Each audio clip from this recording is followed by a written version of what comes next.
put a smile on your face when you're moving from place to place. Good morning, good morning. Welcome back to the morning show on Tobago Updates Television. I am Adanna Combie and it's 7:52 a.m. So for those of you who are making it to work for 8 a.m., you literally have 8 minutes. I hope you've already dropped the children off. And remember to drive safely on the nation's roads. All right, we continue conversations this morning in studio with our guest, and we're speaking with Lyndon Lashley, and he's a police constable in the Trinidad and Tobago Police Services, and we're talking about the fact that he is now a volleyball coach. Good morning and welcome. Good morning to you, Ms. Combie, and good morning to Tobago and the further listening and viewing public as well. Right, so we're going to get straight into this conversation, right? And what I like about this is your comments after you achieve this coaching certificate. You're talking about the youngins. Yes. That's your introductory statement, your introductory sentence saying that these youngins now have another option. Yes. And I'm thinking, you fall into that category as well. You're quite young yourself. Yes. And so, you know, we want to say congratulations, of course, to you and to the team there at the TTPS. That particular unit, if I get the name correctly, it's the tourism-oriented policing section. So. Correct. I got it correctly. Yes. So tell us a little bit about that and the fact that I know that you've been doing volleyball for some time now. Mm-hmm. And so this, of course, is another feather in your cap as well.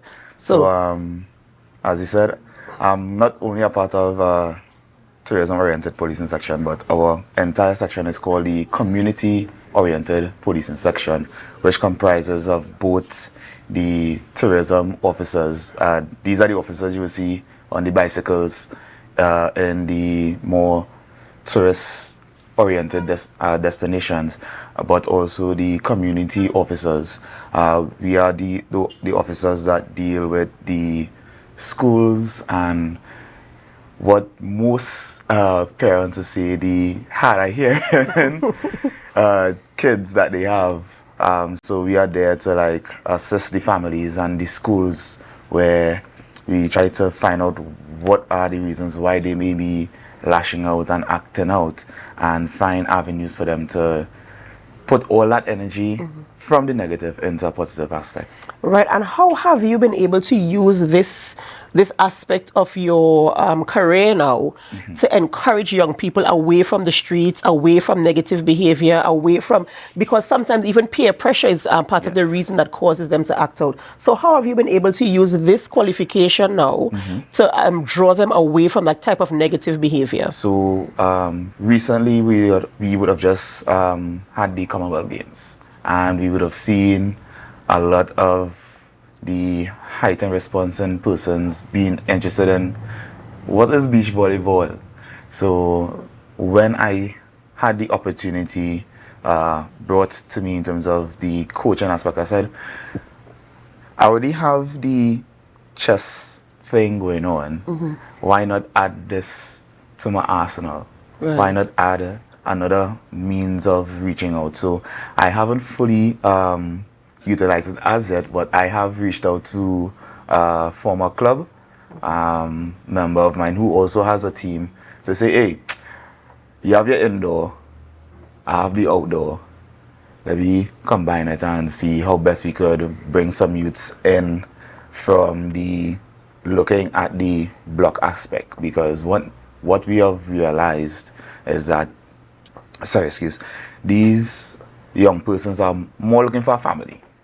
So why not bring a family where you could have fun doing a sport?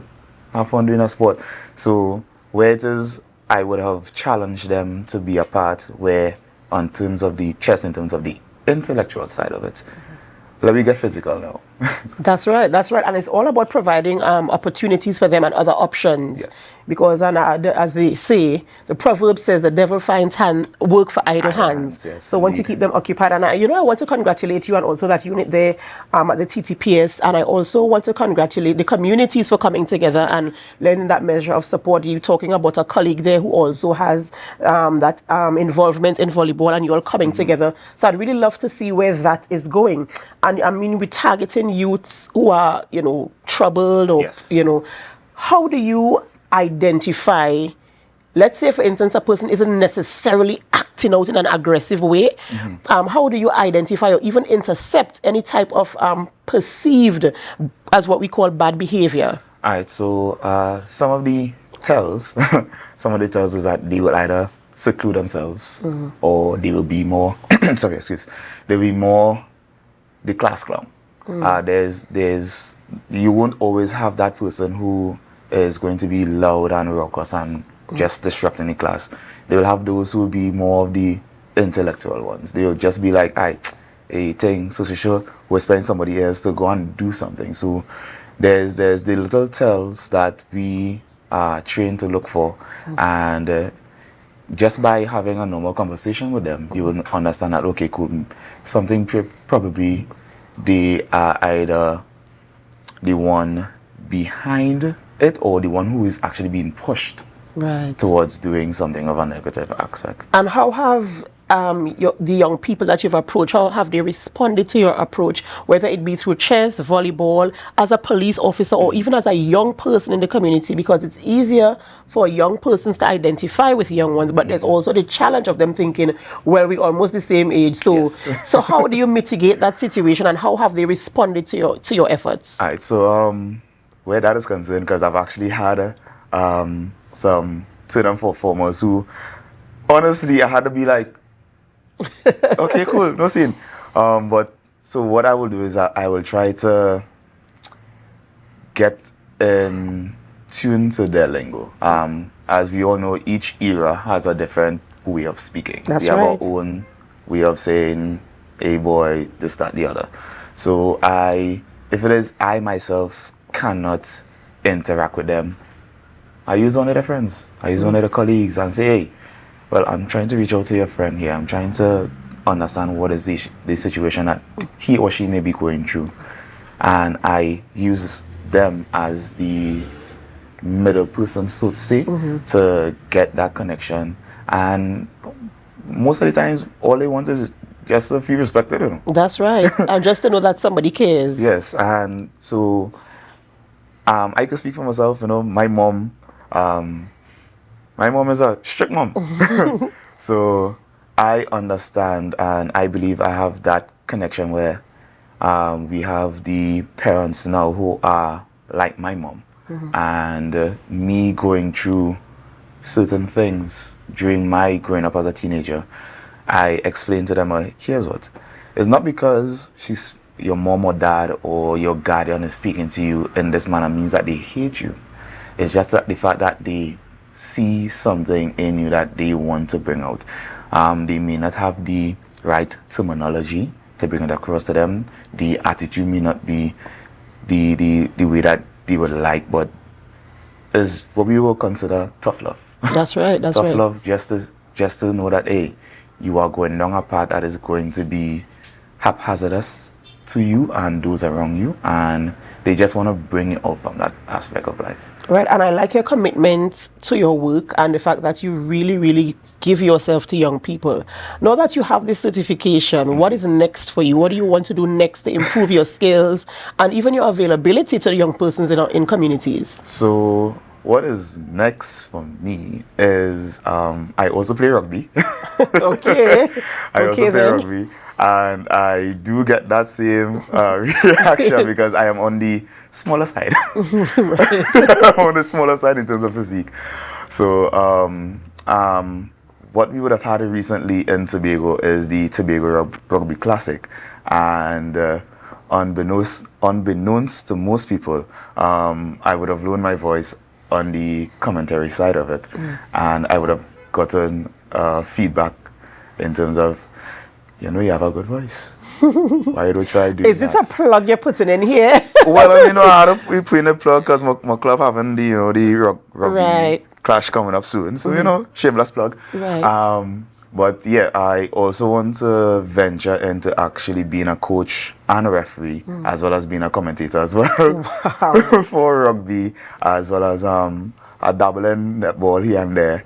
So, you know, I may not be on the international athletic side of it, but wherever I can add or put just dip a little pinch of salt in it into that sport. I want to do it because I want to show that even though you may not be able to be on the athletic side internationally representing the country, there are other avenues. There's the media aspect of it, there's the behind the scenes aspect of it, and I want to show them that even wherever you are now, even though if things may not work out in the way that you would have envisioned for yourself, opportunities come in the other self ways, and you just have to have that passion, that drive, that want for it to go forward and just say, here's what, I may not be able to do it from this angle, but I can still lend myself to being a part of the entity of whatever sport I want to be a part of. Well, I want to say congratulations to you.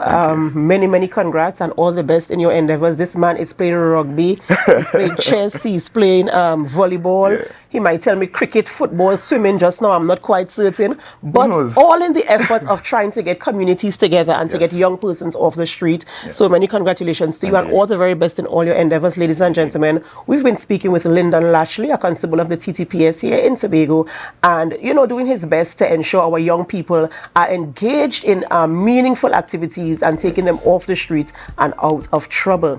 All right, this is where we end the morning show on Tobago Updates Television, but this is not where we end our programming. We head on over to Tobago Notes and then we go on over to GMT with Candice Jackson. So stay with us, and while you stay with us, tell a friend or two and help us to share the live, share the live, share the live.